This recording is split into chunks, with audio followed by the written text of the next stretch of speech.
स्थापकाय च धर्मस्य सर्वधर्मस्वरूपिणे अवतारवरिष्ठाय रामकृष्णाय ते नमः। ॐ नारायणं नमस्कृतं नरं चैव नरोत्तमं देवीं सरस्वतीं चैव ततो जयो मुदीरये।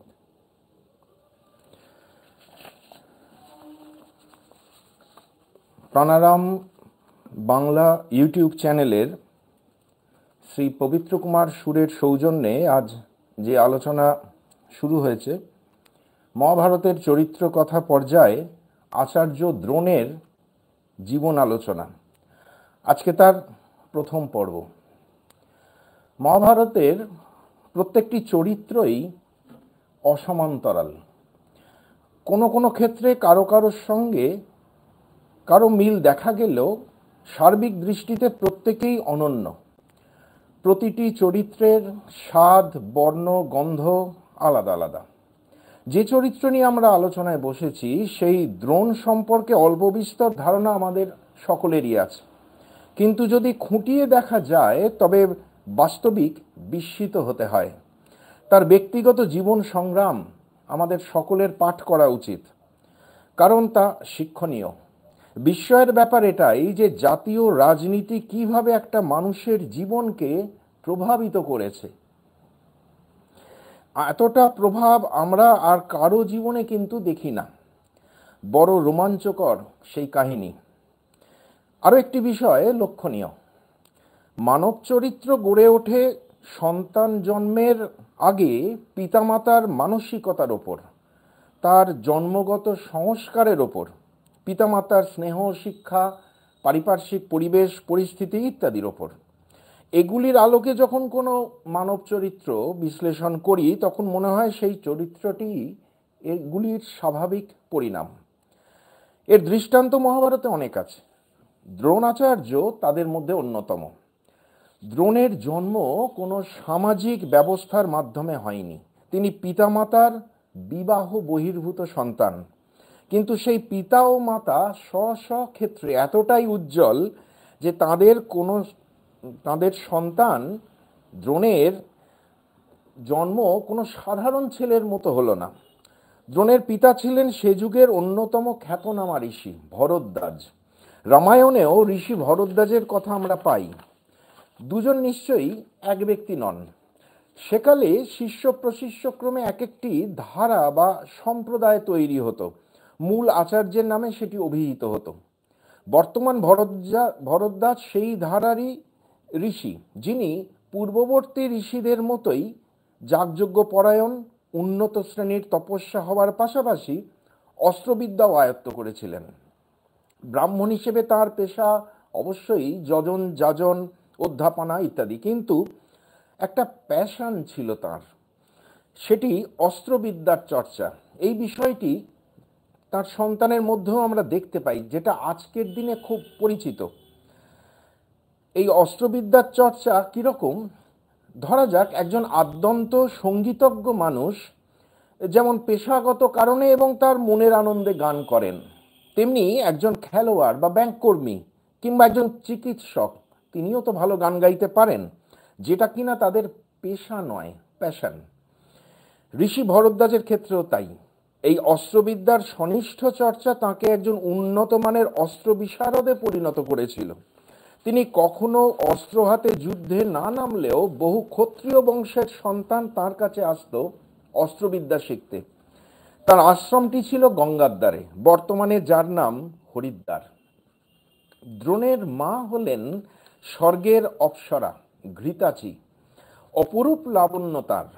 তাকে দ্রোণের মা বলছি বটে, কিন্তু সেটা কতটা যথার্থ সে নিয়ে যথেষ্ট সন্দেহ আছে।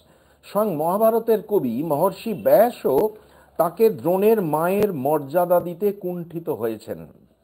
মহাভারতে বলা হয়েছে ভরদ্বাজের তেজে দ্রোণ বা কলস, দ্রোণ শব্দটির অর্থ হলো কলস, আমরা যেটা কলসি বলি, সেই দ্রোণ বা কলসের মধ্যে জন্ম হয়েছিল আমাদের আলোচ্য চরিত্র দ্রোণাচার্যের। ঘৃতাচি এখানে নিছক উদ্দীপকের ভূমিকা পালন করেছেন, মহাভারতে বলা হয়েছে। আধুনিক যুগে এ ভাবনা অবাস্তব বলে মনে হয়।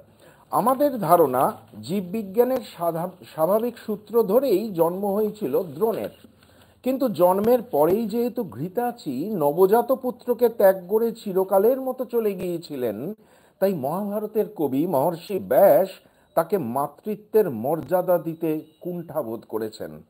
মহাকবি ব্যাসও তো পিতামাতার বিবাহ বহির্ভূত সন্তান, তিনি সত্যবতীর কানীন পুত্র, কিন্তু সেখানে মাতা পুত্রের যে সম্পর্ক সেটা ছিল অচ্ছেদ্য, গভীর। এমনকি কর্ণ কুন্তির কানীন পুত্র হলেও তাকে আপন পুত্রের মতোই সারা জীবন স্নেহ করে এসেছেন কুন্তি।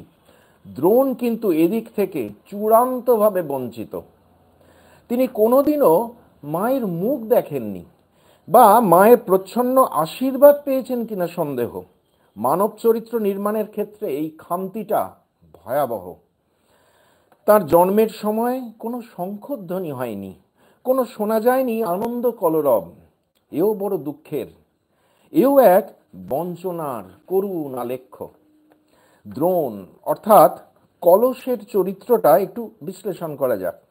সতত প্রবহমান জলধারা, তাকে আপন গর্ভে ধারণ করার ক্ষমতা কলসের আছে, যেটা অন্য কারণ নেই। তা সেটা যত না নিজের জন্য, তার চেয়ে বেশি অপরের জন্য। আচার্য দ্রোণ অস্ত্রবিদ্যা আয়ত্ত করবেন যুদ্ধ করে রাজ্য জয় করার জন্য নয়, বরং অন্যকে শিক্ষাদান করে প্রতিষ্ঠিত করার জন্য। কলসের জল ধারণ ক্ষমতা সর্বজনবিদিত, কিন্তু সেটি ততক্ষণ সম্ভব যতক্ষণ তার মুখের ওপর একটি ঢাকনি বা সরা থাকে। সেটি না থাকলে ক্রমে জলহীন শুষ্ক হয়ে যায় কলস।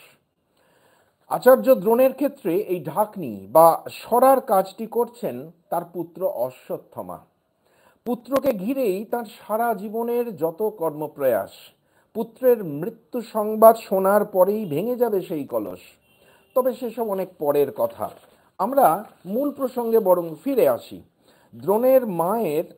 দ্রোণ তার মায়ের সান্নিধ্য হারালেও পিতৃ সান্নিধ্য পেয়েছিলেন। পিতা ভরদ্বাজ তাকে আপন আশ্রমে রেখেই মানুষ করেছিলেন। সে আশ্রমে মাতৃস্থানীয় কেউ ছিলেন কিনা জানা যায় না। আমরা ধরে নিতে পারি পিতা ভরদ্বাজই তাঁর সে অভাব যথাসাধ্য মেটানোর চেষ্টা করেছিলেন। আশ্রমিক পরিবেশে ব্রাহ্মণ্য সংস্কারে বর্ধিত হচ্ছিলেন দ্রোণ। যাগ যজ্ঞ, পূজা অর্চনা, মহোৎসব, সাধু সন্তদের আগমন, অবস্থান ইত্যাদি ছাড়াও বিভিন্ন বৃত্তির মানুষ সেখানে আসতেন। এসব লেগেই ছিল। একটু বড় হলে শুরু হলো দ্রোণের বেদাঙ্গ অধ্যয়ন। রুটিন মাফিক এই দিনচর্যা সকল বালকেরই হয়ে থাকে, এখানে ভালো লাগা মন্দ লাগার কোনো প্রশ্ন নেই। কিন্তু কৈশোরে প্রবেশ করলে বাইরের জগৎ সম্পর্কে একটা আগ্রহ বা কৌতূহল জাগেই। তখন নিত্যকার কর্মের বাইরে অন্যতর কোনো বিষয় মনকে স্বাভাবিকভাবে আকর্ষণ করে। দ্রোণ একটু বড় হয়ে এমনই এক আকর্ষণ অনুভব করলেন। সেটি তার পিতার পছন্দের অস্ত্রবিদ্যা। তিনি দেখতেন প্রতিদিন বেশ কিছু শিক্ষার্থী তার পিতার কাছে ধনুর্বিদ্যা শিক্ষা করছে। প্রতিদিনের যাগ যজ্ঞ অধ্যাপনার পর অবসর সময় ভরদ্বাজ সেই ধনুর্বিদ্যা অভ্যাস করতেন এবং তালিমও দিতেন। নিত্যকার একঘেয়েমি জীবনের মাঝে এ বিষয়টা বড় আকর্ষণীয় লাগলো দ্রোণের। দূর থেকে একটি নির্দিষ্ট বিন্দুতে লক্ষ্যভেদ করার জন্য অবিরাম প্রচেষ্টা, এবং সফল হলে এক অনাবিল আনন্দের প্রকাশ। ব্যাপারটা চোখ এড়ালো না ভরদ্বাজের। তিনি মনে মনে খুশি হলেন। মহাভারতে বলা হয়েছে ভরদ্বাজ তাঁর বংশগত ব্রাহ্মণ্য বৃত্তি ত্যাগ না করেও হয়ে উঠেছিলেন সেকালের অন্যতম শ্রেষ্ঠ অস্ত্রবিদ। তার শিষ্যদের মধ্যে ছিলেন বিখ্যাত অগ্নিবেশ্য, যাকে সকলে অগ্নির পুত্র বা অগ্নিসম তেজস্বী বলে জানত। তার প্রতিভায় মুগ্ধ ভরদ্বাজ অস্ত্র শিক্ষার চরম আগ্নেয়াস্ত্রের ব্যবহার শিখিয়ে দিয়েছিলেন। ভরদ্বাজ আপন পুত্রকে স্বহস্তে অস্ত্র শিক্ষা না দিয়ে তাকে পাঠিয়ে দিলেন শিষ্য অগ্নিবেশ্যের কাছে। হয়তো ভাবলেন ব্রাহ্মণ হয়ে নিজের পুত্রকে অস্ত্রবিদ করে তুললে যদি সমাজে কথা ওঠে। তাছাড়া অনেক সময় নিজের ছেলেকে সঠিকভাবে শিক্ষা দেওয়া একটু মুশকিল। ছাত্র বা শিষ্যের চেয়ে ছেলের মধ্যে নিজের প্রিয় পুত্রকে যদি দেখা হয়, তার মধ্যে যদি ছাত্র বা শিষ্যকে দেখা না হয় তাহলে সেই শিক্ষা অসম্পূর্ণ থেকে যায়। আরও একটা কারণ থাকতে পারে, ভরদ্বাজ একমাত্র অগ্নিবেশ্যকেই শিখিয়েছিলেন অস্ত্রবিদ্যার চরম আগ্নেয়াস্ত্রের প্রয়োগ শিক্ষা। হয়তো তিনি ভেবেছিলেন দ্রোণের যোগ্যতা থাকলে সেই অস্ত্রবিদ্যা অগ্নিবেশ্যর কাছ থেকে আয়ত্ত করে নিয়ে আসতে পারবে দ্রোণ। কিশোর দ্রোণ উপস্থিত হলেন অগ্নিবেশ্বর আশ্রমে। সেকালে গুরুগৃহের শিক্ষা কিন্তু বিশেষ সুখকর ছিল না। নিত্য অধ্যয়ন, ব্যায়াম, অস্ত্র শিক্ষা এসব তো ছিলই, এর সঙ্গে ছিল গুরুর ধর্মক্রিয়া এবং সংসার জীবনে নানা ধরনের সহায়তা করা। সর্বোপরি ছিল অন্তরিন্দ্রিয় এবং বহিরিন্দ্রিয়কে সংযত করে একনিষ্ঠভাবে ব্রহ্মচর্য পালন করে চলা। দ্রোণ এসবই করেছেন আন্তরিক আগ্রহে, একাধ বছর নয়, বেশ কয়েক বছর ধরে। ফলে তৈলহীন মলিনতায় তার শরীর রুক্ষ হয়ে গিয়েছিল, মাথায় দেখা গিয়েছিল জটাজাল। শিক্ষালাভের জন্য তার এই মুখ বুজে প্রাণপাত পরিশ্রম বলা বাহুল্য বৃথা যায়নি। গুরুগৃহে কঠোর অনুশাসনের মধ্যে দ্রোণের একটি মন ভালো করে দেওয়া বিষয়ও ছিল। সেটি হলো তার পুরনো বন্ধু দ্রুপদের সান্নিধ্য। পুরনো বন্ধু এই কারণে, সেই হরিদ্বারে পিতার কাছে থাকার সময় বাল্যাবস্থায় দ্রুপদের সঙ্গে বন্ধুত্ব হয়েছিল দ্রোণের। তাদের সম্পর্কটা বন্ধুর হলেও বন্ধুত্ব বলতে যেটা বোঝায় সেটা বোধ করি তখনও তাদের মধ্যে গড়ে ওঠেনি। গড়ে উঠল এই একান্ত অপরিচিত অগ্নিবেশ্যের আশ্রমে এসে। কারণ এখানে এই দুজন শুধু পরস্পরকেই চেনে। দ্রুপদের পিতা ছিলেন পাঞ্চাল পৃষৎ, যিনি দ্রোণ পিতা ভরদ্বাজের বন্ধু। পৃষৎ তার পুত্র দ্রুপদকে বন্ধু ভরদ্বাজের কাছে পাঠিয়েছিলেন বিদ্যাভ্যাসের জন্য। সেই সঙ্গে হয়তো উদ্দেশ্য ছিল অস্ত্রবিদ্যাটা শেখানো। এই প্রসঙ্গে বলে রাখা ভালো, পাঞ্চাল রাজবংশ দূর অতীতে হস্তিনাপুরের রাজবংশেরই একটি শাখা ছিল। ভৌগোলিক দিক থেকে পাঞ্চাল রাজ্য হস্তিনাপুরের দক্ষিণ পূর্ব দিকে অবস্থিত। উভয়ের মাঝখানে পড়ছে একটা বিশাল অরণ্য এবং গঙ্গা নদী।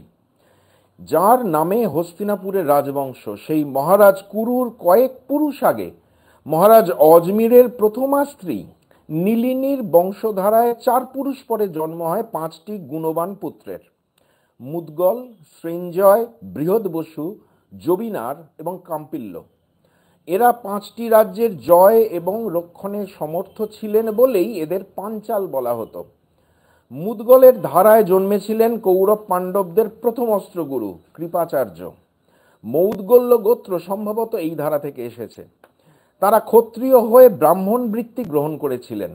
পাঞ্চাল নামে ওই 5 ক্ষত্রিয় বীর, যারা হস্তিনাপুরের ভরত বংশের বা কুরু বংশের সন্তান, তারা হস্তিনাপুরের দক্ষিণ পূর্বে একটি রাজ্য জয় করে শাসন করতে থাকেন। এদের নাম অনুসারে ওই রাজ্যের নাম হয়ে যায় পঞ্চাল।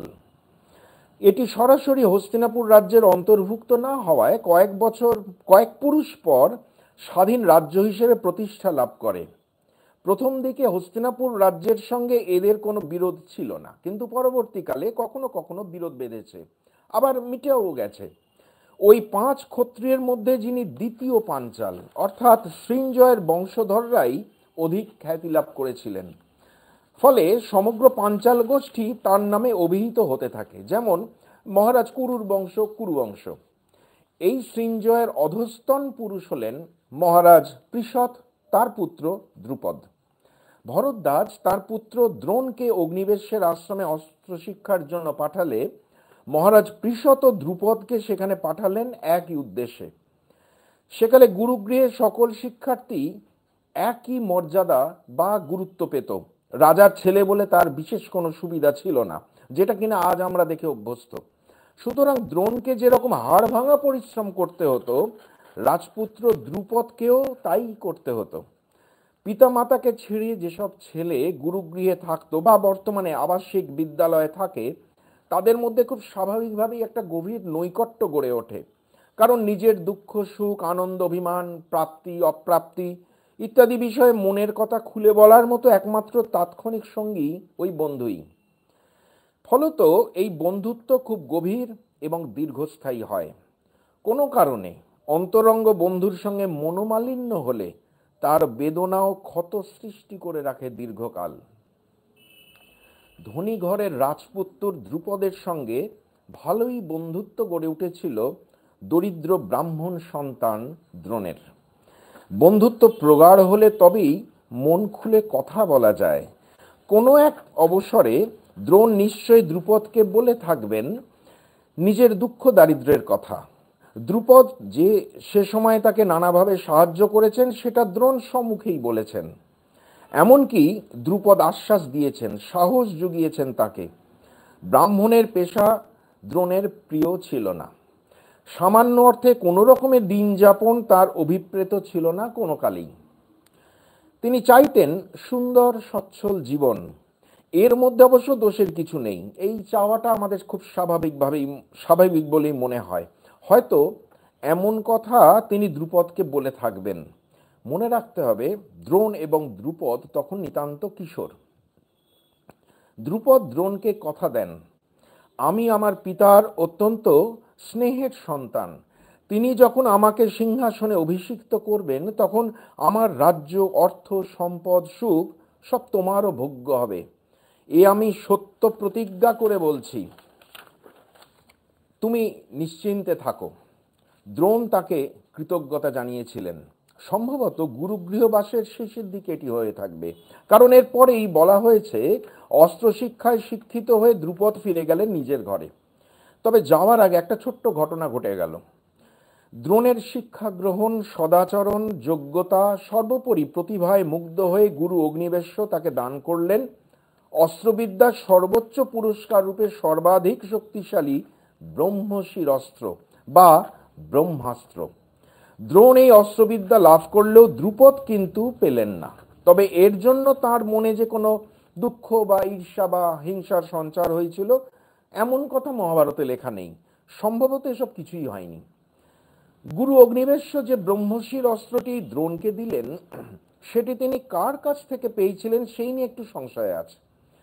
তিনি দ্রোণ পিতা ভরদ্বাজের কাছ থেকে যে অস্ত্রের প্রয়োগ শিখে নিয়েছিলেন সেটা আমরা এর আগেই শুনেছি, সেটা তো আছেই। উপরন্তু তিনি মহর্ষি অগস্ত্যের কাছেও অস্ত্র শিক্ষা করেছিলেন, তার কাছ থেকেও এটি পেয়ে থাকতে পারেন। যার কাছ থেকেই তিনি পেয়েছিলেন সেটা বড় কথা নয়, আসল কথা হলো যার আত্মসংযম আছে, কারণ সেটা খুব জরুরি। আত্মসংযম না থাকলে অস্ত্রের অপপ্রয়োগ হয়।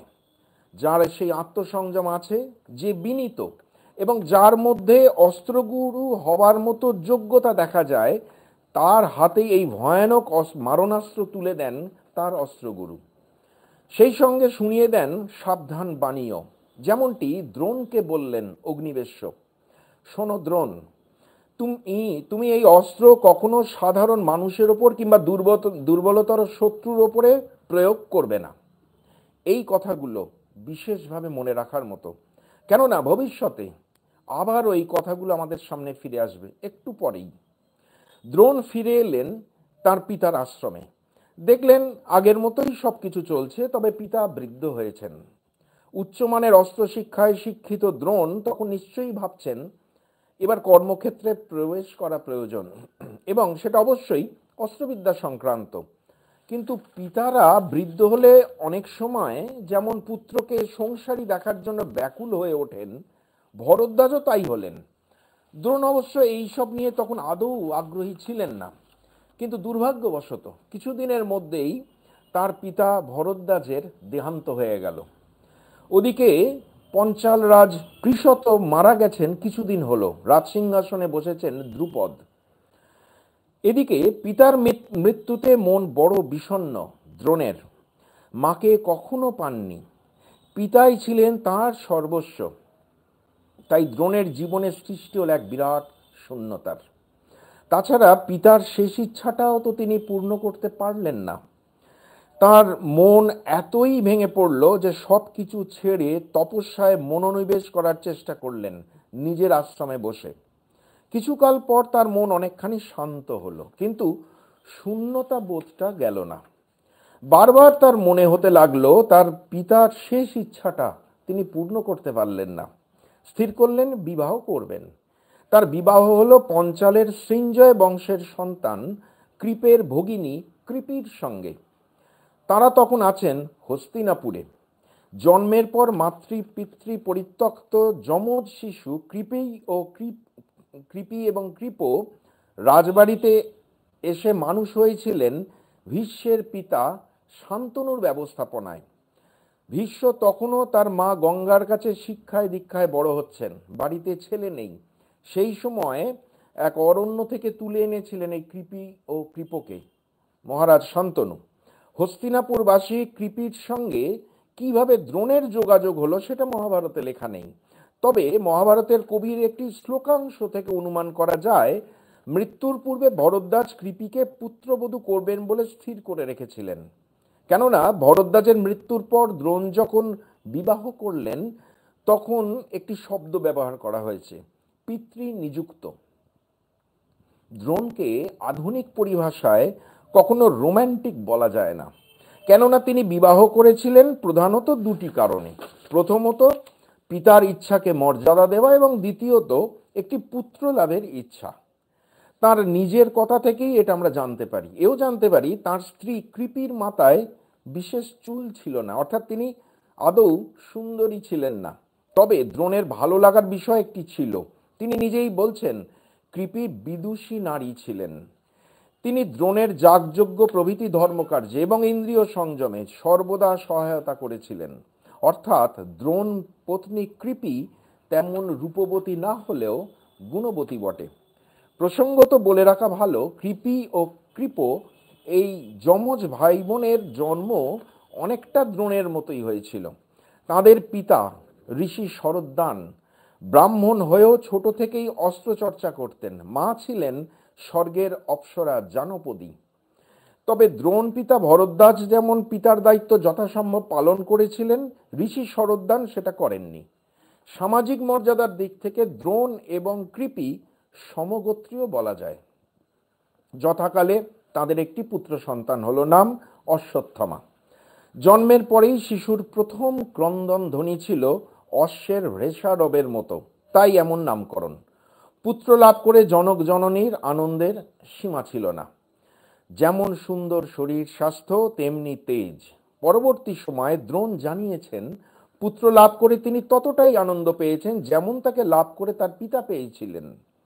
কিন্তু নবজাতককে ভালো পুষ্টিকর আহার করিয়ে যথাযথভাবে পালন করতে যে অর্থের প্রয়োজন, তখন বেশ টানাটানি। এমনিতে সে সময় যজন যাজন অধ্যাপনা করে ব্রাহ্মণদের বিরাট কোন উপার্জন হতো না। তদুপরি দ্রোণ তার এই বংশগত বৃত্তিকে খানিক অবহেলা করে অস্ত্রবিদ্যা চর্চায় মন দিয়েছিলেন। ফলও তার আর্থিক অবস্থা তলানিতে এসে ঠেকেছিল। অশ্বত্থামা একটু বড় হয়ে দেখল ধনী ঘরের ছেলেরা কেমন আনন্দ করে দুধ খায়, কিন্তু তার কপালে জোটে না। ঘরে এসে একদিন বাবা মায়ের কাছে দুধ খাওয়ার জন্য খুব বায়না ধরল এবং দুধ না পেয়ে কেঁদে আকুল হলো। চোখ ফেটে জল এসে গেল দ্রোণের, কিন্তু কোনো উপায়ের সন্ধান হলো না। তখনও দ্রোণ তার পিতৃপুরুষের ব্রাহ্মণ বৃত্তি সম্পূর্ণ ছাড়েননি। মাথায় আছে শাস্ত্রের নির্দেশ, ব্রাহ্মণ সন্তান কখনো যজন যাজনার অধ্যাপনার বৃত্তি ছেড়ে কোনো নিন্দিত উপায়ে অর্থোপার্জন করে ধর্মভ্রষ্ট হবে না। তিনি সারা পাঞ্চাল রাজ্যের এ প্রান্ত থেকে ও প্রান্ত চষে বেড়ালেন। যদি একটা যজন যাজনের সুযোগ আসে কিংবা এমন কোনো ধনী ব্রাহ্মণের সন্ধান পাওয়া যায় যিনি একটি দুগ্ধবতী গাভী দান করতে ইচ্ছুক, কিন্তু কিছুই মিলল না। সে সময় পঞ্চালে যে যাগযজ্ঞ হতো না তা নয়, খুবই হতো। বৈদিক ক্রিয়াকলাপের জন্য সে সময় পঞ্চালের খুব সুনামও ছিল। কিন্তু দ্রোণ যে সর্বত্রই প্রত্যাখ্যাত হলেন তার কারণ তিনি বিখ্যাত ব্রাহ্মণ ভরদ্বাজের পুত্র হয়ে দীর্ঘকাল ধরে অস্ত্রবিদ্যা শিখে গেছেন ব্রাহ্মণ্য কর্মকে অবহেলা করে। ব্রাহ্মণ সমাজ তো বটেই, অন্যরাও কেউ ব্যাপারটা ভালো চোখে দেখল না। এক কথায় পাঞ্চালবাসীরা দ্রোণকে নিন্দা করল, ত্যাগ করল। পরবর্তীকালে দ্রোণ বলছেন, আমার বাচ্চা ছেলেটা দুধ খাওয়ার বায়না করত দেখে প্রতিবেশী বালকরা পিটুলি গোলা জল এনে তাকে লোভ দেখাতো, আর সে ওইটা দুধ মনে করে খেয়ে আনন্দে নেচে বেড়াতো। অশ্বত্থামাকে ঘিরে ওই বালকরা হাসাহাসি করত, বিদ্রুপ করত, চেঁচিয়ে চেঁচিয়ে বলতো, তোর বাপ গরিব, টাকা পয়সা রোজগারের ক্ষমতা নেই, যার ছেলে পিটুলিগুলা জল খেয়ে দুধ মনে করে নেচে বেড়ায় তার বাপকে ধিক্কার দি। এসব শুনে কি আর মাথা ঠিক রাখা যায়? নিজের ওপর খুব রাগ হলো। ভাবলাম, আমি ক্ষত্রিয়ের বিদ্যা শিখেছি বলে প্রতিবেশী ব্রাহ্মণরা আমায় অপবাদ দিচ্ছে, পরিত্যাগ করছে। আমি আর অর্থের জন্য ব্রাহ্মণদের মতো পরমুখাপেক্ষী হয়ে থাকবো না, এটা পাপ। এই হচ্ছে পারিপার্শ্বিক পরিস্থিতির প্রভাব। পা থেকে মাথা পর্যন্ত জ্বলে উঠল দ্রোণের। যজন যাজন বা অধ্যাপনা করে অর্থোপার্জন করার যে ব্রাহ্মণ্য বৃত্তি, সেটা নিন্দিত নয় কোনো কালেই। কিন্তু গৃহস্থের মঙ্গল কামনায় যাগযজ্ঞ করা কিংবা উচ্চ তত্ত্বকথা শোনানোর পিছনে যদি অর্থলিপ্সা দৃষ্টিকটুভাবে দেখা যায়, তবে সেটা নিন্দিতই হয়। দ্রোণের এটাই মনে হয়েছিল। ব্রাহ্মণ সমাজ সম্পর্কে তার মন বিরূপ হয়ে উঠল, আকৃষ্ট হলো ক্ষত্রিয় বৃত্তির ওপর। আমাদের মনে হয় তৎকালীন পঞ্চাল দেশের ব্রাহ্মণ সমাজের উচিত ছিল দ্রোণের অবস্থাটি সুবিবেচনা করে দেখা। কারণ ভারতবর্ষে ব্রাহ্মণ ক্ষত্রিয় বৈশ্য শূদ্র এই চতুর্বর্ণের সৃষ্টি হয়েছিল মানুষের গুণ ও কর্মের ভিত্তিতে, তা কখনোই বংশগত ছিল না। পঞ্চালের সমাজপতিরা মনে রাখলেন না সে কথা, বুঝলেন না দ্রোণ ব্রাহ্মণ কুলে জন্মালেও তার অন্তর্গত সংস্কার ক্ষত্রিয়ের। তাই ক্ষত্রিয় বৃত্তি গ্রহণ তার পক্ষে দোষাবহ নয়। দ্রোণ থেকে এইভাবে মুখ ফিরিয়ে নেওয়াটা যে একদিন তাদের কাল হয়ে দাঁড়াবে, তখন সেটা আর কে বুঝবে? কুরুক্ষেত্রের প্রান্তরে সেই হিসেব মিটিয়ে দেবেন দ্রোণাচার্য। অপরদিকে দ্রোণও যে অর্থের জন্য পরমুখাপেক্ষী হয়ে ব্রাহ্মণদের নিন্দা করলেন এবং ক্ষত্রিয় বৃত্তিকে সম্মানজনক বলে মনে করলেন, সেখানে তিনি ভেবে দেখলেন না অস্ত্রবিদ্যা দান করে অর্থোপার্জনের পিছনেও সেই পরমুখাপেক্ষিতাই কিন্তু কাজ করছে। ভবিষ্যতে তাকেও সেটা মেনে নিতে হবে। আসলে মানুষ যখন কোনো একটা বিষয়ের প্রতি বীতশ্রদ্ধ হয়ে অন্য কোনো বিষয়ের প্রতি আকৃষ্ট হয়, তখন তার ত্রুটি বিচ্যুতি আর চোখে পড়ে না, মনে হয় তার সবটাই ভালো। অবশ্য যে দুর্বিষহ পরিস্থিতিতে তিনি পড়েছিলেন, সেখান থেকে কিভাবে স্ত্রীপুত্র নিয়ে মুক্তি পাবেন এই চিন্তাই প্রধান ছিল। অত কিছু সূক্ষ্ম চিন্তা করার ফুরসত তার ছিল না। লক্ষণীয় বিষয় হলো, তখনও তার বাল্যবন্ধু দ্রুপদের কাছে যাওয়ার ইচ্ছেটা তার মনে আসেনি। বরং যখন খবর পেলেন মহাস্ত্রবিদ পরশুরাম তার এতকালের সমস্ত সঞ্চিত ধনরত্ন অস্ত্র ইত্যাদি ব্রাহ্মণদের দান করছেন, তখন তাকে দর্শনের খুব ইচ্ছে হলো দ্রোণের। পরশুরামকে দর্শনের ইচ্ছা অবশ্য তার অনেক আগেই হয়েছে, কেননা পরশুরামও ব্রাহ্মণ সন্তান হয়ে ক্ষত্রিয় বৃত্তিকে বরণ করেছিলেন। এক্ষেত্রে তিনি দ্রোণের আদর্শ পুরুষ। দ্রোণের ইচ্ছা হলো পরশুরামের কাছ থেকে অর্থের পাশাপাশি তার দিব্যাস্ত্রও যদি লাভ করা যায়। অর্থাৎ ব্রাহ্মণদের অর্থভিক্ষার যে মানসিকতাকে তিনি নিন্দনীয় ভাবছিলেন, সেটি তখনও নিজে ত্যাগ করতে পারেননি। আমরা বলি, এই ত্যাগ করা কি অত সহজ? এই যে তার সংস্কারে রয়ে গেছে। তবে পরশুরাম অবতার পুরুষ, তার কাছে ভিক্ষা প্রার্থী হয়ে যাওয়ার মধ্যে লজ্জা কিছু নেই। দ্রোণ উপস্থিত হলেন সুদূর দক্ষিণ ভারতে মহেন্দ্র পর্বতে, যেখানে পরশুরাম থাকেন। মহেন্দ্র পর্বত বর্তমানে পূর্বঘাট পর্বতমালা। দ্রোণের সঙ্গে তার কয়েকজন শিষ্যও ছিল, বলছেন মহাভারতের কবি। অর্থাৎ তাকে গুরু হিসেবে মানেন এমন কিছু মানুষ তখনও রয়েছে। দ্রোণ ভূমিষ্ঠ হয়ে প্রণাম করে পরশুরামকে বললেন, আমি মহর্ষি ভরদ্বাজের পুত্র দ্রোণ। আমি এখন প্রবল আর্থিক সংকটে রয়েছি। আপনার কাছে এসেছি ধনলাভের আশায়, যদি কিছু সাহায্য করেন আমায়। পরশুরাম হয়তো দ্রোণের কথাটা ঠিক ধরতে পারলেন না, তাই ভালো করে জিজ্ঞেস করাতে দ্রোণ বললেন, আপনি ব্রাহ্মণদের ধনদান করছেন শুনলাম, তাই আপনার কাছে এসেছি ধনলাভের আশায়। পরশুরাম সলজ্জে বললেন, ধনরত্ন যা ছিল তা তো এখানে আগত ব্রাহ্মণদের সব দিয়ে দিয়েছি, আর যে কিছু অবশিষ্ট নেই। থাকার মধ্যে আছে আমার এই শরীরটা আর মহামূল্যবান কিছু অস্ত্রশস্ত্র। দ্রোণ বুঝলেন অনেক দেরি করে ফেলেছেন। দানছত্র খোলা হয়েছে শুনে অর্থ লাভেচ্ছু ব্রাহ্মণরা দ্রুত সেখানে গিয়ে হাজির হয়েছেন। অস্ত্রশস্ত্রে তাদের আর কি প্রয়োজন, তাই সেগুলি শুধু পড়ে আছে। দ্রোণ ভেবে দেখলেন ওই অস্ত্রশস্ত্র তার কাছে কিছু কম মূল্যবান নয়। তাই পরশুরামের কাছে দিব্যাস্ত্র প্রার্থনা করলেন, জেনে নিতে চাইলেন তার প্রয়োগ কৌশল। যে সময় ঘটনাটা ঘটছে ততদিনে অম্বাকে কেন্দ্র করে পরশুরামের সঙ্গে ভীষ্মের যুদ্ধটা কিন্তু হয়ে গেছে। যাই হোক, পরশুরাম দ্রোণকে তার সমস্ত অস্ত্রের সংকেত, প্রয়োগ এবং সংবরণের কৌশল শিখিয়ে দিয়ে অস্ত্রগুলি দান করলেন।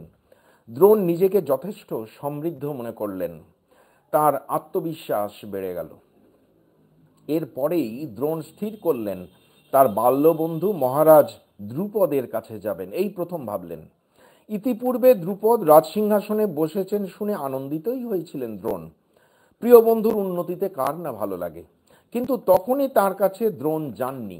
এখন মহাশক্তিধর সব অস্ত্রশস্ত্র লাভ করে দ্রুপদের কাছে যাবেন ভাবলেন। দ্রুপদের কাছ থেকে অর্থ সম্পদ লাভ করে বিনিময়ে তাকে অস্ত্রশস্ত্র দিয়ে সাহায্য করবেন বলে হয়তো ভেবে রাখলেন তিনি। না হলে ইতিপূর্বে একটু অর্থের আশায় সারা পঞ্চাল নগরী চষে ফেললেও তিনি বন্ধু রাজার কাছে তো যাননি। দ্রোণ উপস্থিত হলেন সিংহাসনে আসীন বন্ধু দ্রুপদের কাছে। গভীর অনুরাগে বললেন, রাজা, আমি তোমার সখা দ্রোণ, মনে নেই হয়তো আমাকে। দ্রোণ তখনও জানাননি তার আগমনের কারণ, কিন্তু মহারাজ দ্রুপদ, পদ সম্পদ অহংকারে মত্ত দ্রুপদ তাকে চিনেও চিনলেন না, জানতেও চাইলেন না দ্রোণের আগমনের উদ্দেশ্য। প্রথম কথাতেই তাকে অবজ্ঞায় অবহেলায় উড়িয়ে দিয়ে সরসে বললেন, ব্রাহ্মণ, শিক্ষা দীক্ষা ভালো না থাকায় তোমার বোধ বুদ্ধি সব পরিপক্ক হয়নি দেখছি। কার সঙ্গে কি ব্যবহার করতে হয় তুমি সেটা জানো না। আমার সখা, হা, তোমার মতো একটা শ্রীহীন সম্পদহীন লোক কি কখনো ঐশ্বর্যবান রাজার সখা হতে পারে? বয়স বাড়ার সঙ্গে সঙ্গে মানুষ যেমন জীর্ণ জড়ো হয়ে যায়, জেনে রেখো পুরনো বন্ধুত্ব তেমনি একসময় জীর্ণতা প্রাপ্ত হয়। আগে একসঙ্গে পড়াশোনা করতাম বলে তখন প্রয়োজনে বন্ধু বলতাম, এখন ভুলে যাও সব। দরিদ্র কখনো কি ধনীর বন্ধু হয়? মূর্খ পণ্ডিতের কিংবা নপুংসক কোনো বীরের বন্ধুত্ব হয় সমানে সমানে। আমাকে বন্ধু বলার পিছনে আসল মতলবটা কি তোমার? কৈশোরে মানুষ অনেক কিছু ভাবে, কথা দেয়, সেই সময় আবেগ খুব ক্রিয়াশীল থাকে। যদি সততা, সরলতা এবং নৈতিকতার ভিত্তি দৃঢ় হয়, তাহলে পরিণত বয়সে সেই কৈশোরকালীন প্রতিজ্ঞা পালনে মানুষ যত্নবান হয়। তবে এমন মানুষের সংখ্যা কম। বরং যৌবনকালে মানুষ যখন অর্থ, যশ ও ক্ষমতার স্বাদ পায় বা সক্ষেত্রে একচ্ছত্র আধিপত্য পেয়ে যায়, তখন অন্তর্গত চাপা পড়ে থাকা লোভ মাথা উঁচু করে দাঁড়ায়। উপুর হস্ত তখন মুষ্টিবদ্ধ হয়ে সংবৃত হয়। কৈশোরকালীন দেওয়া কথা ছেলে মানুষই ভেবে নিয়ে পরিত্যক্ত হয় অচিরেই। যৌবনে রাজসিংহাসন এবং রাজ ক্ষমতা লাভ করে দ্রুপদ তাই প্রত্যাখ্যান করলেন বাল্যবন্ধু দ্রোণকে। বলা বাহুল্য, তার এই আচরণ চূড়ান্ত অমানবিক, মর্মবিদারী। খুব স্বাভাবিকভাবে রাজসভায় এইভাবে অপমানিত হয়ে প্রচণ্ড ক্রুদ্ধ হলেন দ্রোণ। তিনি এমন ব্যবহার আশাই করেননি। কোনো কিছু প্রার্থনা করার আগেই প্রথম কথাতেই এমন রূঢ় প্রত্যাখ্যান তার প্রাপ্য ছিল না। আত্মমর্যাদা বোধ সম্পন্ন যে কোনো মানুষের এতে ক্রুদ্ধ হওয়ারই কথা। একরাশ ক্রোধ, বৃতৃষ্ণা এবং জ্বলন্ত এক প্রতিশোধ স্পৃহা নিয়ে তিনি বেরিয়ে এলেন তখনই রাজপ্রাসাদ ছেড়ে। স্থির করলেন হস্তিনাপুরে যাবেন, কারণ সেখানে থাকেন তাঁর শ্যালক কৃপ। আত্মীয় বলতেই একজনই আছেন। সেখানে আশ্রয় নিয়ে তিনি তার অস্ত্রবিদ্যা সহায় সংসার যাত্রা নির্বাহ করবেন, এই ইচ্ছা। অস্ত্রবিদ হিসাবে তখন মোটামুটি তার পরিচিতি ঘটে গেছে, অনেকেই তাকে চেনে। হস্তিনাপুর রাজপরিবারে অনেকগুলি রাজকুমার রয়েছে। সেখানে অস্ত্র শিক্ষা দেওয়ার সুযোগ পেলে তো সোনায় সোহাগা, না হলে ওখানে থেকে অন্য কোথাও অস্ত্র শিক্ষা দেওয়ার সুযোগ মিলতেও পারে। যে পঞ্চাল দেশের সঙ্গে তার দীর্ঘকালের সংযোগ, তার জন্মভূমি, তা চিরকালের মতো বিষময় হয়ে গেল, হৃদয়ে সৃষ্টি করল গভীরতম ক্ষত, যা কোনো কালেই নিরাময় হওয়া সম্ভব নয়। পঞ্চাল রাজ্যের প্রান্ত বাহিনী গঙ্গা এবং দীর্ঘ অরণ্য পথ পেরিয়ে দ্রোণ পদব্রজে স্ত্রী পুত্রকে সঙ্গে নিয়ে এসে পৌঁছালেন হস্তিনাপুরে। দারিদ্র যন্ত্রণায় দ্রোণের মন তখন বড় অস্থির, জানেন না কোন ভবিষ্যৎ তার জন্য অপেক্ষা করে আছে। পদে পদে অনিশ্চয়তা তাকে ঘিরে থাকলেও আপন পুরুষকারে দৃঢ় আস্থাবান দ্রোণ প্রতিজ্ঞাবদ্ধ, শেষ দেখে ছাড়বেন। আর কারো কাছে তিনি ভিক্ষা প্রার্থী হবেন না, আপন যোগ্যতায় সুযোগকে টেনে আনবেন নিজের কাছে। আপাতত একটা আশ্রয়ের জন্য পা রাখলেন কৃপাচার্যের গৃহে।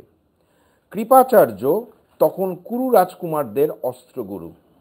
সেই কোন কাল থেকে ভীষ্মের প্রায় সমবয়সী মানুষটি রয়েছেন রাজবাড়িতে, এ যেন তার নিজের বাড়ির মতো হয়ে গেছে। আহার বিহার শিক্ষা অস্ত্রচর্চা সব এখানে। তিনি কোনো কালেই উচ্চাকাঙ্ক্ষী নন। অন্ন বস্ত্র বাসস্থানের একটা স্থায়ী ব্যবস্থা হয়ে গেলে নিশ্চিন্ততা এসে যাওয়ায় তার মধ্যে উন্নতি স্পৃহা কখনো প্রকাশ পায়নি। অস্ত্রবিদ হিসাবে তিনি ভালো হলেও অস্ত্রগুরু হিসেবে তিনি ওই প্রাথমিক স্তরেই আটকে আছেন। তার চেয়ে ভালো কোনো অস্ত্রগুরু না পাওয়াতে ভীষ্ম এবং ধৃতরাষ্ট্র আপাতত তাঁরই জিম্মায় রেখে দিয়েছেন রাজকুমারদের। অবশ্য এত সব কিছু জানেন না দ্রোণ। দ্রোণ সপরিবারে এসে উঠলেন কৃপাচার্যের গৃহে। তিনি সাদরে গৃহীত হলেন, কিন্তু থাকলেন প্রচ্ছন্ন হয়ে। কেউ জানতেও পারল না তার আগমন সংবাদ। তিনি চান না তার কারণে শ্যালকের কর্মটা চলে যায়। ধৈর্য ধরে শুধু অপেক্ষা করে যেতে লাগলেন। যার ধৈর্য আছে, প্রচেষ্টা আছে, আন্তরিক ইচ্ছা আছে, সর্বোপরি আছে প্রতিভা, ভাগ্যলক্ষ্মী একসময় বাধ্য হন তার গলায় বিজয় মাল্য পরিয়ে দিতে। দ্রোণ পুত্র অশ্বত্থামা কুরু রাজকুমারদের নবাগত যুবক অস্ত্রচর্চা করে চলেছে। এই বয়সে সে তাদের চেয়েও ভালো জানে অস্ত্রবিদ্যা। তাকে দেখতে যেমন সুন্দর, স্বভাবটাও খুব মিষ্টি মিশুকে। কিছু কালের মধ্যেই তার সঙ্গে ভাব হয়ে গেল রাজকুমারদের। কোনো দিন দেখা গেল কৃপাচার্যের শিক্ষাদান পর্ব সেদিনের মতো শেষ হয়ে গেলে সে স্বেচ্ছায় এগিয়ে এসে কয়েকজন উৎসাহী শিক্ষার্থীকে, বিশেষত পাণ্ডব ভাইদের, আরো ভালো করে বুঝিয়ে দিচ্ছে অস্ত্র কৌশল, কারণ তাদের জানার আগ্রহ বেশি। তখনও কেউ জানে না অশ্বত্থামার পরিচয়। পাণ্ডব ভাইরা ভেবেছিল এ কৃপাচার্যের কোনো আত্মীয় হবে। পরিচয় জানার কোনো আগ্রহবোধ তাদের মধ্যে আসেনি। অশ্বত্থামা যেমন নিজের পরিচয় দেননি, দ্রোণও তখন আত্মপ্রকাশ করেননি। হয়তো দ্রোণ সংকোচ বোধ করছিলেন সামনে আসতে কৃপাচার্যের কারণে। তিনি যে সুযোগ সন্ধানের মতো ঘাপটি মেরে বসেছিলেন এমন ভাবাটা কখনো যুক্তিসঙ্গত হবে না। কিন্তু একটা ঘটনা ঘটে গেল আচমকাই। কুরু রাজকুমাররা হস্তিনানগরের বাইরে একটা খোলা মাঠে বল জাতীয় কোন একটা বস্তু নিয়ে খেলায় মত্ত ছিল। খেলতে খেলতে হঠাৎ সেটা পড়ে গেল একটা কুয়োর মধ্যে।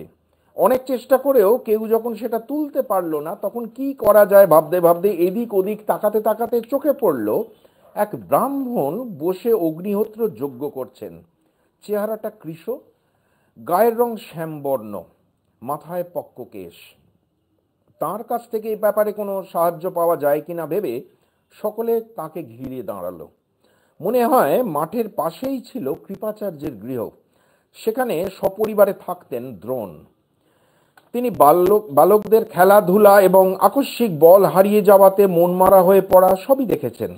সাহায্যের প্রয়োজনেই যে তার কাছে সকলের আশা, সেটাও বুঝেছেন। অন্নবস্ত্র বাসস্থানের জন্য বহুদিন ধরে হন্যে হয়ে ঘোরা দ্রোণ বোধ করি এমন একটি সুযোগের অপেক্ষাতেই ছিলেন। অন্তত তার প্রতিক্রিয়া দেখে তেমন মনে হয়। তিনি প্রথমেই বালকদের চূড়ান্ত লজ্জায় ফেলে দিয়ে বললেন, ধিক তোমাদের ক্ষত্রিয় বলে আর অস্ত্র শিক্ষায়। বিখ্যাত ভরত বংশে জন্মেছ, অথচ এই সামান্য ব্যাপারটা পারছ না। নিজের ক্ষমতা দেখিয়ে বালকদের চমকে দেওয়ার জন্য তিনি হাতের একটি আংটি খুলে ফেলে দিলেন কুয়োর মধ্যে। তারপর বললেন, আমি এই আংটি আর তোমাদের বল দুটোই তুলে আনবো কুয়ো থেকে, পরিবর্তে আর তোমরা আমাকে আজ সন্ধ্যায় কিছু খাওয়াবে তো? একটু মজা করে বললেন। একটু জ্যাঠা বা দাদু স্থানীয়রা যেভাবে কথা বলে ছোটদের সঙ্গে। জ্যেষ্ঠ রাজকুমার যুধিষ্ঠির উত্তর দিলেন, কৃপাচার্যের বাড়ির কাছেই যখন এনাকে পাওয়া গেছে তখন ইনি নিশ্চয়ই কৃপাচার্যের কোনো আত্মীয় হবেন। এই ভেবে যুধিষ্ঠির বললেন, আচার্য কৃপের যদি অনুমতি হয় তবে আজ কেন, আপনি প্রতিদিনই আহার পাবেন। বড় অদ্ভুত দুটি ব্যাপার ঘটল, মনে রাখার মতো। কুয়োর মধ্যে পড়ে যাওয়া বলকে তুলে আনবেন দ্রোণ। বাস্তবিক কৃপাচার্যের ছোট্ট কুয়ো সম অস্ত্র শিক্ষার পরিসর থেকে দ্রোণই তো রাজকুমারদের তুলে আনবেন এক উন্নতর বৃহত্তর অস্ত্র শিক্ষার পরিসরে। সেই সূত্রে তিনি বাকি জীবনটা রাজবাড়ির অন্নই গ্রহণ করবেন। যিনি তাকে এই কথা দিলেন সেই যুধিষ্ঠিরেরই একটি কথায় একদিন তিনি সেই অন্ন ঋণ চুকিয়ে দিয়ে কুরুক্ষেত্রে জীবনের ইতি টেনে দেবেন। তার হস্তিনাপুর জীবনের সূচনা এবং সমাপ্তির সঙ্গে এইভাবে জড়িয়ে থাকবেন যুধিষ্ঠির, এক অদৃশ্য চিত্রনাট্যকারের অঙ্গুলি হেলনে। দ্রোণ আপাতত মন দিলেন তার কেরামতিতে। নলখাগড়ার বন থেকে কতকগুলো খাগের তীরের মতো তৈরি করে সেগুলোকে মন্ত্রপুত করে স্মিত হাস্যে বললেন, এ ক্ষমতা কারও নেই। দেখো, প্রথমে একটা দিয়ে ওই বলটাকে বিদ্ধ করব, তারপর আর একটা দিয়ে ওইটাকে, এভাবে পরপর যুক্ত করে আমার হাতের নাগালে এসে গেলে ওই বলটাকে টেনে নিয়ে আসব। যেমনটি তিনি বললেন মুহূর্তের মধ্যে সেটি করেও দেখালেন। চোখ কপালে উঠে গেল রাজকুমারদের। তারপর একইভাবে আংটিটাও তুলে ফেলে রাজকুমারদের হাতে দিয়ে ভাবলেশহীন মুখ হয়ে তিনি দাঁড়িয়ে রইলেন, যেন কিছুই করেননি। এ যেন তার কাছে জলভাত। বিস্ময়ের ঘোর কাটিয়ে বালকেরা তাকে প্রণাম জানিয়ে বলল, এমন ক্ষমতা সত্যিকারও দেখিনি। আপনি কে? কি আপনার পরিচয়? কিভাবেই বা আমরা আপনার সেবা করব? মুচকি হেসে দ্রোণ বললেন, তোমরা আমাকে যেমন দেখলে আর যা ঘটল তা তোমাদের পিতামহের কাছে গিয়ে বলো, যা করার উনি করবেন। দ্রোণ যেন নিশ্চিন্ত হলেন। তার নিক্ষিপ্ত তীর সঠিক লক্ষ্যের দিকেই এগোচ্ছে। রাজকুমাররা ভীষ্মের কাছে এসে আদ্যপান্ত সব জানালে ভীষ্ম বুঝতে পারলেন এই ব্রাহ্মণ দ্রোণ ছাড়া আর কেউ হতে পারে না। কুরু রাজকুমারদের অস্ত্রগুরু হওয়ার যোগ্যতা একমাত্র এরই আছে।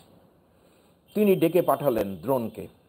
রাজকীয় সৎকারে দ্রোণকে অভিবাদন জানিয়ে ভীষ্ম জানতে চাইলেন তার হস্তিনাপুরে আসার কারণ। দ্রোণ তার জীবনের সমস্ত ঘটনাই পুঙ্খানুপুঙ্খ রূপে বিবৃত করলেন। সেই অগ্নিবেশের আশ্রমে অস্ত্র শিক্ষা থেকে শুরু করে দ্রুপদের কাছে অপমানিত হয়ে যাওয়া পর্যন্ত সবকিছু। শেষে বললেন, আমি এখানে উপযুক্ত গুণবান শিষ্য পাবো এবং বালকদের অস্ত্র শিক্ষার ব্যাপারে আপনি যা চান সেটা পূর্ণ করতে পারবো ভেবেই আমি এখানে এসেছি। এখন আপনার যা অভিরুচি। দ্রোণ ভালোভাবেই বুঝে গিয়েছিলেন এই রাজপুত্রদের বেশি দিন অস্ত্র শিক্ষা দেওয়ার ক্ষমতা অন্তত কৃপাচার্যের নেই। একদিন না একদিন ভালো অস্ত্রগুরুর খোঁজ করবেনই ভীষ্ম, এবং তাকে খুশি করার মতো দক্ষতা তার অবশ্যই আছে। আত্মশক্তিতে এতটাই আস্থাবান দ্রোণ। দ্রোণের অসাধারণ অস্ত্র দক্ষতার কথা ভালোই জানতেন ভীষ্ম, সুতরাং অস্ত্রগুরু হওয়ার যোগ্যতা তার সন্দেহাতীত।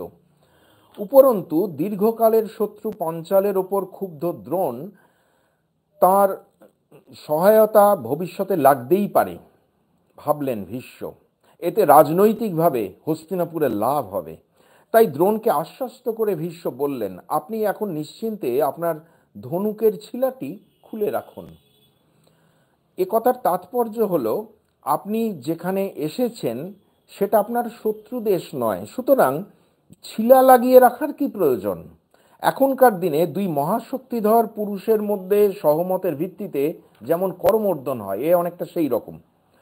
ভীষ্ম বললেন, আপনি ভালো করে অস্ত্র শিক্ষা দিন কুরুকুমারদের। আপনি এখানে সম্মানের সঙ্গে আনন্দিত মনে থাকুন। আর ভোগ্য বস্তু ভোগ করতে থাকুন। জানবেন সমস্ত রাজকুমার আপনারই অনুগত থাকবে। ধরে নিন আপনার যা অভিলাষ তা পূর্ণ হয়ে গেছে। আমাদের ভাগ্য ভালো যে আপনার মতো একজন আচার্যকে পেলাম। তারপর সকল রাজপুত্রকে ডেকে ভীষ্ম তাদের দ্রোণের হাতে সমর্পণ করে তাকে বিধিসম্মতভাবে আচার্য পদে নিযুক্ত করলেন। কিন্তু দ্রোণ একটু সংকোচ বোধ করতে লাগলেন কৃপাচার্যের কথা ভেবে। তিনি বললেন, আচার্য কৃপ তুলে দেওয়ায় তিনি কষ্ট পাবেন, তার চেয়ে বরং কিছু দান দক্ষিণা দিন, আমি ফিরে যাই আমার আশ্রমে। কেউ কেউ ভাবতেই পারেন এটা দ্রোণের ছদ্ম মানবিকতা।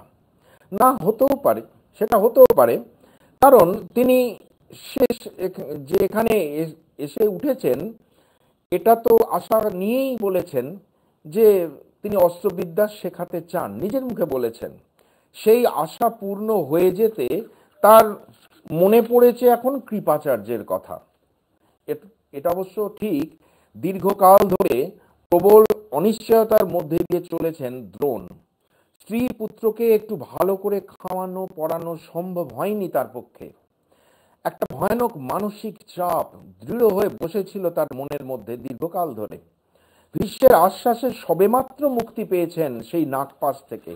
সুতরাং নিজের দীর্ঘ অনিশ্চয়তার অবসানে অন্যের কথা ভাবার ফুরসত মিলেছে তাঁর। পাশাপাশি আরো একটি বিষয় ভেবে দেখার আছে। দ্রোণ যে কিছুকাল সপরিবারে কৃপাচার্যের বাড়িতে এসে রইলেন, তখন দ্রোণের অর্থোপার্জন বিষয়ে নিশ্চয়ই আলোচনা হয়েছে কৃপাচার্যের সঙ্গে।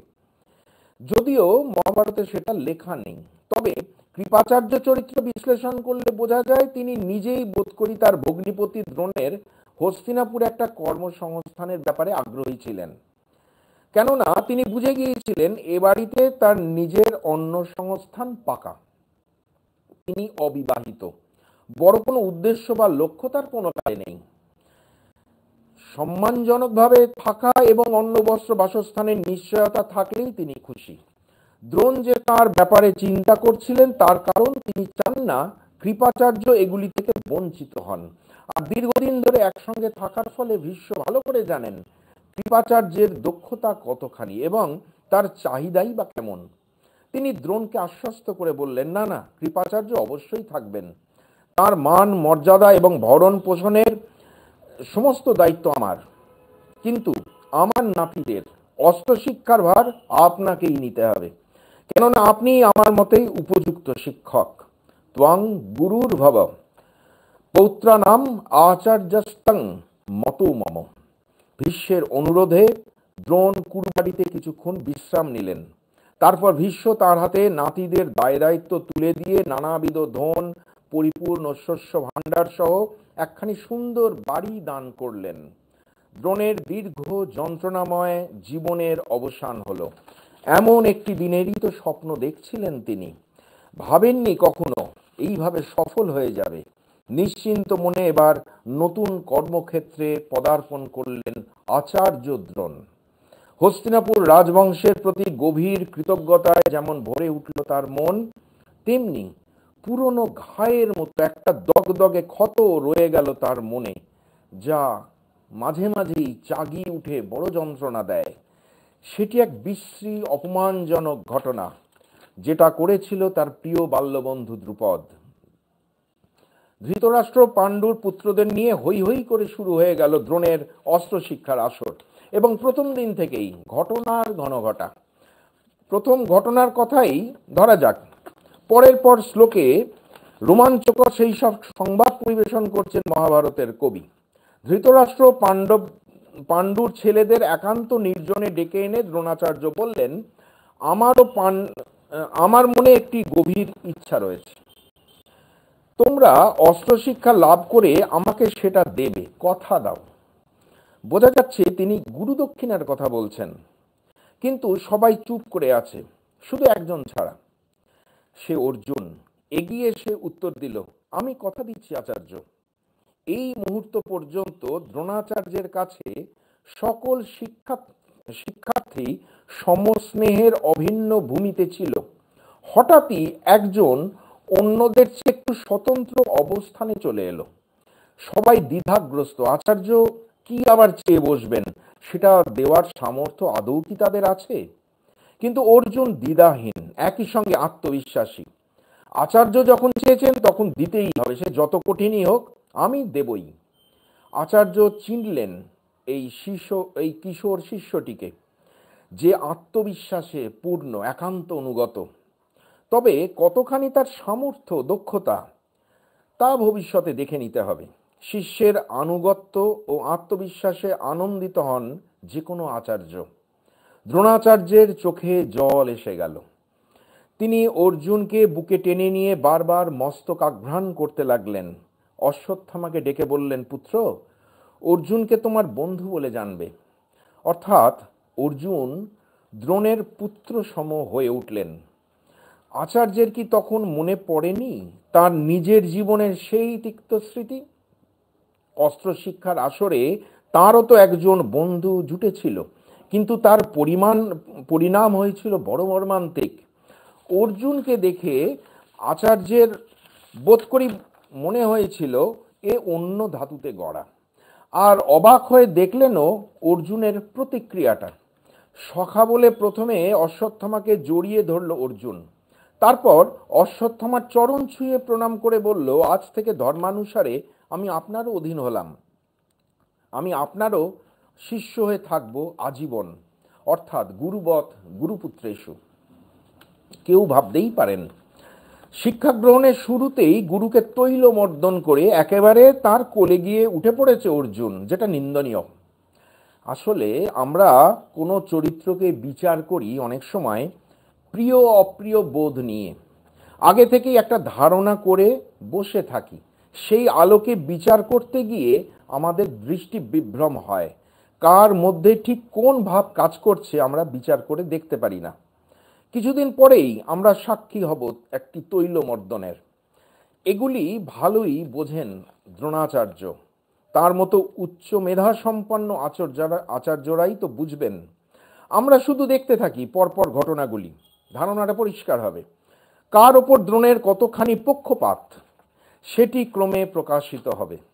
মহাভারতের কবি জানাচ্ছেন, ধৃতরাষ্ট্র পাণ্ডুর ছেলেরা তো দ্রোণাচার্যের কাছে বিবিধ অস্ত্র শিক্ষা করতে যত্নবান হলই, উপরন্তু সুরসেন মথুরা অঞ্চলের বৃষ্ণি অন্ধক বংশের এবং সারা ভারতের নানা দেশের রাজপুত্ররাও অস্ত্র শিক্ষা করতে ভর্তি হলো দ্রোণাচার্যের আশ্রমে। বোঝা যাচ্ছে অস্ত্রগুরু হিসেবে দ্রোণাচার্যের খ্যাতি খুব দ্রুত ছড়িয়ে পড়েছিল সারা দেশে। এরপরেই মহাভারতকার বলছেন, কর্ণ দ্রোণাচার্যকে গুরু রূপে বরণ করে তার কাছে অস্ত্র শিক্ষা করতে শুরু করলেন। অর্থাৎ যারা বলে কর্ণ সুতপুত্র বলে তাকে ত্যাগ করেছিলেন দ্রোণাচার্য, বুঝতে হবে তারা মহাভারতটাই পড়েননি। তবে এটাও জানাচ্ছেন মহাভারতের কবি, কর্ণ প্রথমে কৌরব পাণ্ডবদের সঙ্গে অস্ত্র শিক্ষা শুরু করেছিলেন কৃপাচার্যের আশ্রমে, অর্থাৎ দ্রোণাচার্যের কাছে আসার আগেই। সেখান থেকে তিনি এখানে এলেন। কর্ণ ছিলেন খুব মেজাজি স্বভাবের এবং প্রথম থেকেই সহ্য করতে পারতেন না অর্জুনকে। এটাকে আমরা ঠিক হিংসা বলতে পারি না, এটা অনেকটা ক্লাসের দুই প্রতিভাবান কিশোরের মধ্যে সেরা হওয়ার টক্কর, সুস্থ প্রতিযোগিতা। তবে অর্জুন এই প্রতিদ্বন্দ্বিতা নিয়ে আদৌ মাথা ঘামাতো না, পূর্ণ মনোনিবেশ করেছিল নিজের লক্ষ্যে। অপরদিকে কর্ণের মানসিকতার সঙ্গে দুর্যোধনের মিল হয়ে যাওয়ায় দুজনের মধ্যে গভীর বন্ধুত্ব গড়ে উঠল এবং দুর্যোধনের সহায়তায় রাজপুত্র অর্জুনকে কর্ণ স্পর্ধা করে যেতে লাগলেন প্রতি মুহূর্তে। দিন যত যেতে লাগলো দেখা গেল সবার মধ্যে অর্জুনই সবচেয়ে ভালো অস্ত্র চালনা করতে শিখেছে। ব্যাপারটা চোখ এড়ালো না দ্রোণাচার্যের। অর্জুনকেই তার সেরা ছাত্র বলে মনে হলো, কিন্তু কিছু প্রকাশ করলেন না। আমাদের যে মনে হচ্ছে আচার্যের মনের মধ্যে একটা পক্ষপাত ছিল, সেটা বোঝা গেল তার এক অদ্ভুত আচরণের মধ্যে দিয়ে। তিনি সকলকেই বলতেন নদী থেকে জল তুলে আনতে, কিন্তু অন্যদের যেখানে জল ভরার জন্য ছোট মুখওয়ালা কমণ্ডলু বা কলসি দিতেন, সেখানে অশ্বত্থামাকে দিতেন বড় মুখওয়ালা ঘটি, ছোট ঘটি, যাতে সে দ্রুত জল ভরে আনতে পারে তার কাছে এবং সেই সুযোগে অন্যদের অসাক্ষাতে তাকে কিছু বিশেষ অস্ত্র কৌশল শিখিয়ে দেওয়া যায়, যাকে আজকের পরিভাষায় বলা যায় স্পেশাল কোচিং। যতই হোক তিনি পিতা, তো পুত্রের প্রতি তার বিশেষ পক্ষপাতিত্ব তার আচার্য সত্তাকে কিন্তু ছাড়িয়ে গিয়েছিল। তিনি মনে মনে চাইতেন অশ্বত্থামাই শ্রেষ্ঠ অস্ত্রবিদ, ধনুর্বিদ হয়ে উঠুক। দারিদ্র, বঞ্চনা, অপমানের তিক্ত অভিজ্ঞতাই তার এমন মানসিকতার কারণ বলে আমাদের মনে হয়। কিন্তু মুশকিল হলো, আচার্যের এই কৌশলটা একজন ধরে ফেলল, যার নাম ওই অর্জুন। সেও এক কৌশল প্রয়োগ করল। বারুণাস্ত্রের সাহায্যে দ্রুত কমণ্ডলু ভরে নিয়ে অশ্বত্থামার সঙ্গেই চলে আসতে লাগলো আচার্যের কাছে।